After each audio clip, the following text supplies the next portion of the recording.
Have the honor to give the floor to Her Excellency Mrs. Soraya Dalil, Ambassador Extraordinary and Plenipotentiary, Permanent Representative of the Islamic Republic of Afghanistan to the United Nations Office and other international organizations in Geneva, to introduce the report.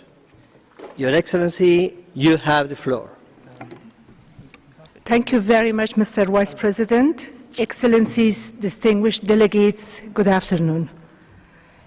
It's with great pleasure that I address the 32nd session of the Universal Periodic Review Working Group and present the delegation of the Islamic Republic of Afghanistan in its third cycle of review.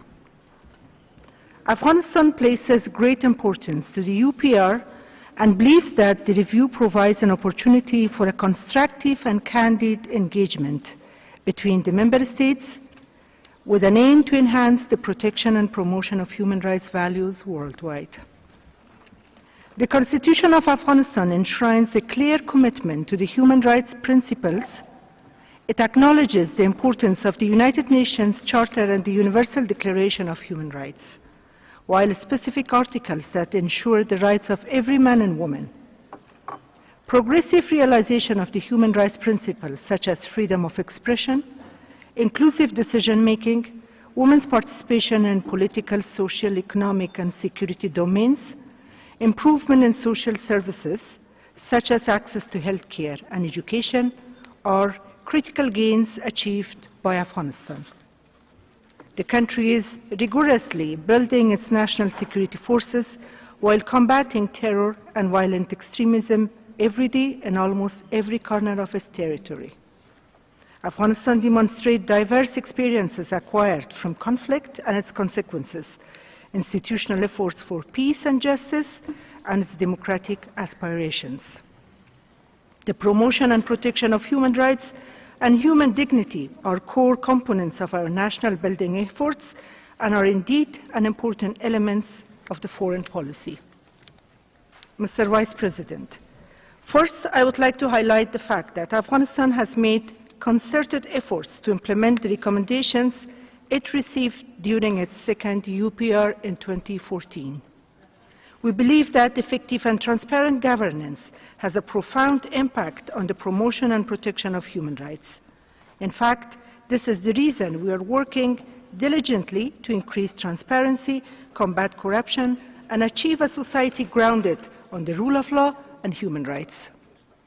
2 months ago, here in Geneva, we briefed our international partners on the progress against key benchmarks in our reform agenda, namely the Self-Reliance Mutual Accountability Framework and national priority programs. In 2017, we adopted a comprehensive 5-pillar anti-corruption strategy seeking to ensure transparency, effectiveness, and accountability in our state institutions. This entails unwavering resolve and focus on improved oversight and accountability for the human rights violations. Furthermore, in the recent years, major steps have been taken to enhance institutions by introducing law enforcement mechanisms to protect and promote human rights. As part of this, and in a move to strengthen the rule of law, we have developed a national justice and judicial reform program for a period of 5 years, 2017 to 2021, to increase access to justice, ensure fair trials, and combat impunity. With this program, we are looking to develop even more effective justice and judicial services to all citizens. A significant development in strengthening our justice system came February last year, when the government enacted a new penal code. Key aspects of this code include limiting the extent of the death penalty, strong protections against arbitrary detentions, extrajudicial executions, and honor killings. The new penal code also incorporates ICC statutes, crimes. In addition, we also enforced an annex to Criminal Procedure Code on alternatives to imprisonment and alternatives to detention, which encourages prosecutors and judges to apply alternative measures to imprisonment and detention. Mr. Vice President, distinguished colleagues, the government is the main vehicle for implementing policies and commitments to advance the status of girls and women. Afghan women have taken a large burden from causes related to chronic conflict and war trauma, widespread poverty, socio-cultural traditions and practices, and poor infrastructure. We remain committed to ensuring the meaningful participation of women in political decision-making, particularly the peace talks, security and justice sector, legislative process, and economic programs. Between 2015 and 2018, we carried out the first phase of the National Action Plan for implementation of the UN Security Council Resolution 1325. The most notable outcome included an increased women's presence in the High Peace Council, as well as in leadership positions cutting across many different institutions and sectors. More specifically, women's participation in the security sector has significantly improved, with over 3,240 women in the police and 1,689 in the National Army. Women's inclusion in the labor force has increased to 27%, and currently 22.6% of all civil servants are women. In March 2017, we launched our first Women's Economic Empowerment National Priority Program, which is one of our 10 national priority programs under the Afghan National Peace and Development Framework. This program aims to improve the economic status of women in the areas of livelihood, business, and trade. Addressing violence and discrimination against women continues to be another matter of focus. To protect victims and investigate cases of violence, the government has established the position of Deputy Attorney General for elimination of violence against women and children within the Office of the Attorney General. Similarly, the Supreme Court of Afghanistan has established a special division to review cases of violence against women. Currently, special courts of violence against women are functioning in more than 20 provinces. To combat women's harassment and protect victims, the government has established the anti-harassment committees in all ministries and government institutions. Mr. Vice President, driven by its commitment and obligations to respect and observe the human rights of all Afghans, the government applies utmost precaution to protect the lives and well-being of its civilian population. We have established a national board for prevention of civilian casualties and a technical working group that works specifically on this matter. The national policy on prevention of civilian casualties has been a guiding tool in our effort to reduce civilian casualties, and we are committed to ensure its full implementation. By implementing military-related policies which prohibit operations in residential areas, as well as in the proxy of schools, universities, hospitals, places of worship, and all public gathering sites, we have observed a reduction in civilian casualties. Mr. Vice President, important actions have been taken in the recent years toward our commitments against torture, inhuman or degrading treatment of punishment. Afghanistan has ratified the optional protocol to the International Convention Against Torture and removed its reservation on the convention.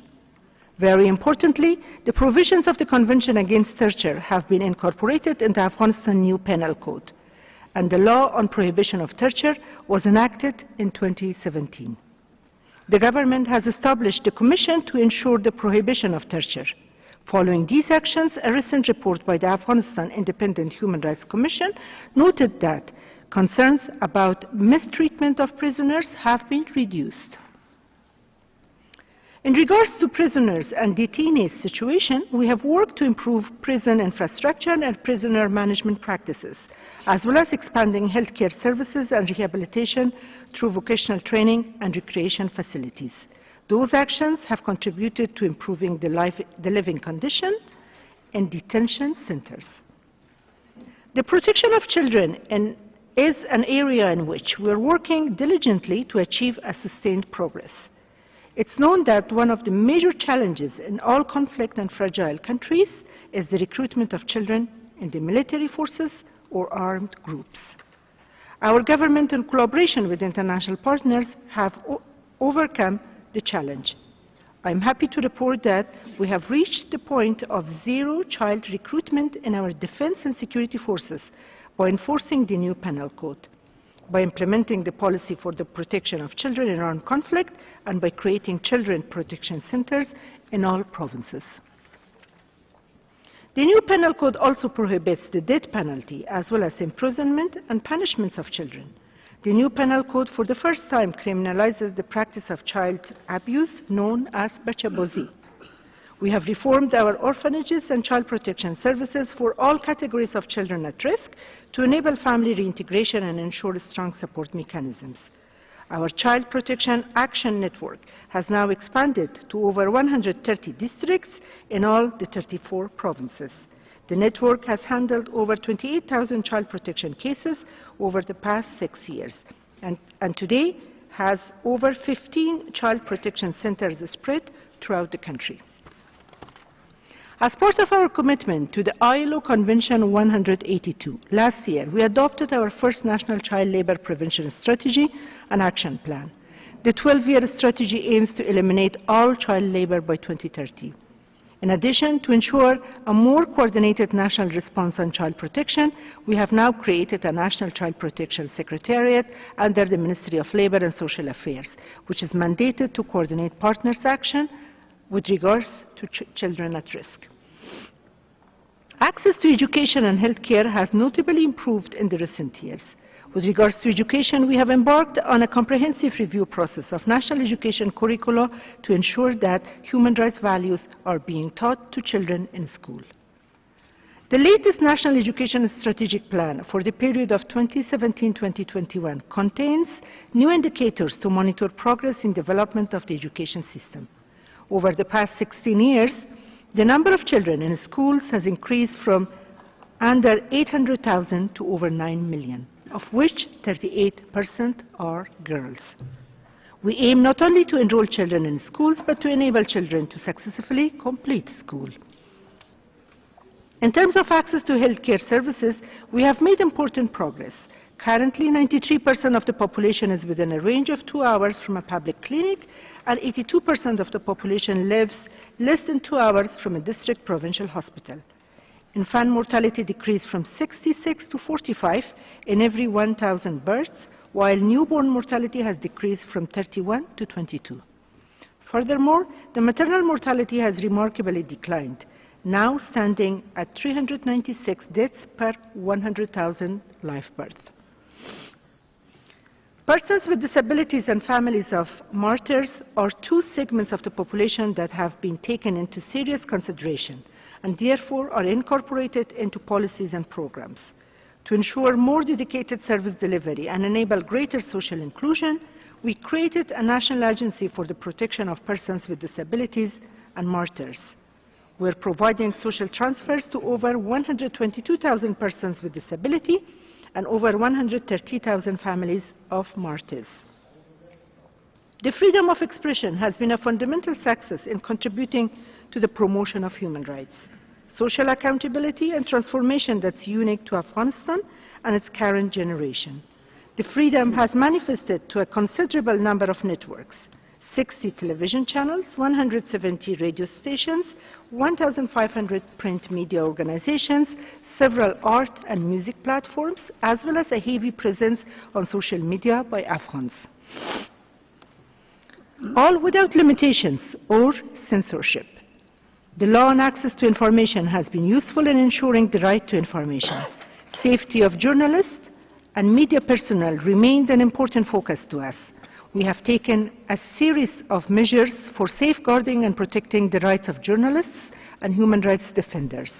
The creation of a joint coordination committee of the government and the media for protection and security of journalists is an example on our measures. Afghanistan has experienced an unprecedented return of refugees and internally displaced persons in the recent months. The government is committed to protecting the rights of internally displaced persons and returnees and providing effective mechanisms for addressing their specific needs. The Migration Council, led by the President, and the Displacement and Return Executive Committee, led by the Chief Executive, are high-level decision-making mechanisms to ensure effective government-led responses to the protracted and newly internally displaced and returnees. To address the population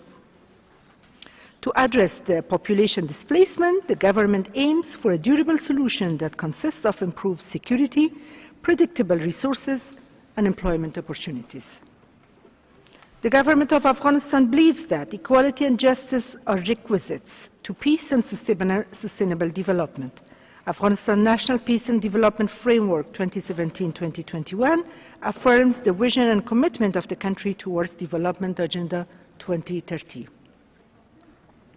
To emphasize the needs for good governance and accountability, the government has launched the Citizen Charter Program as part of the effort to promote the right to decision-making and increase development at the grassroots level.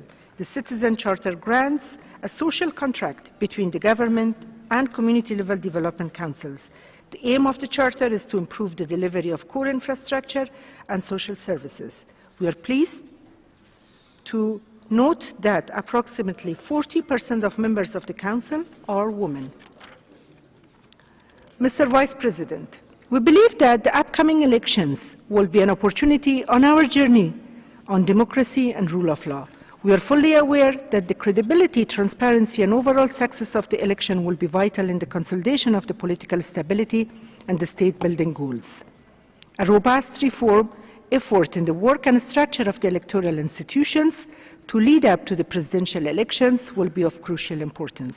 We will remain focused on ensuring the proactive engagement of all our citizens, men and women, in the electoral process. Mr. Vice President, distinguished delegates, despite the progress that's presented, Afghanistan faces many challenges that impede the achievements the country has made and obstruct the full realization of Afghanistan's goal in the area of human rights. One major challenge is the interlinked threats of terrorism, violent extremism, and other transnational criminal activities. The government is fighting over 20 international terrorist groups that are not only a risk to the country but also for the whole region. We use this opportunity to call on all member states to have a firm stand against international terrorism as a key imperative for human rights. From our part, we continue a broad-based strategy to improve security and end the conflict. Our security forces are bravely and effectively defending the country and the nation against the terrorist groups. Their resolve and sacrifices are historic. To end the conflict, Afghanistan presented a peace process almost a year ago. We want to engage in peace efforts to attain a durable settlement to the conflict. The leadership role of the Afghan government on peace process will be of crucial importance for the goal at hand. On behalf of my people and government, I would like to assure you that Afghanistan is thoroughly committed to fulfilling its international human rights obligations. To demonstrate our promise, we have extended a standing invitation for country visits to the special procedures of the Human Rights Council. We stand firm in extending support to the Human Rights Council and to the OHCHR. In conclusion, I would like to thank all member states who have sent their questions in advance. I thank all of you for your participation today in this review. My delegation and myself look forward to a constructive engagement with you throughout the session. Thank you very much. Thank you, Mr. Vice President.